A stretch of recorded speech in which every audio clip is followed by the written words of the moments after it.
Labdien, mani sauc Liena Marovska, un šis ir mans veiksmes stāsts. Mans veiksmes stāsts ir tas, ka gada laikā man izdevās nosportot 18 kg. Ar regulāriem treniņiem, ļoti lielu pacietību un atbalstu no citiem cilvēkiem. Ieej veikalā, un tu meklē jaunu kleitu, un tu paņem savu parasto 38. izmēru, un tu saproti, ka viņš tev neder. Un tad tu tā pēc laika skaties, ka tas jau ir 44. izmērs, un tu vairs nejūties labi. Un arī komentāri no malas, teiksim, paprasa, kas tā par meiteni? Tā mazā blondā paļīgā. Un man nepatika tas raksturojums. Man tas īstenībā aizskāra ļoti, un tad es sapratu, ka citi cilvēki mani redz citādāk nekā es pats sevi.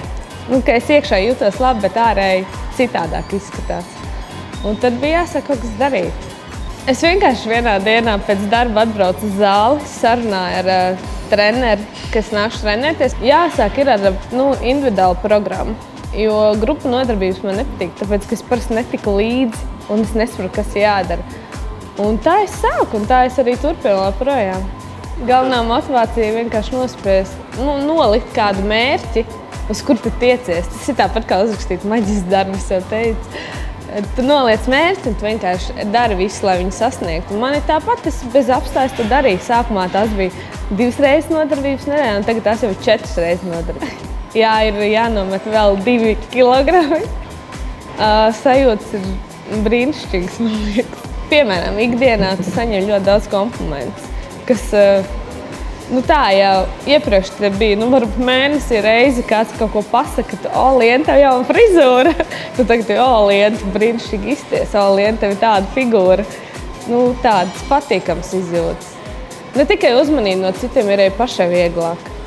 Tā, ka tu brīvāk vari izvēlēties, ko tu velc, jo tev viss dara.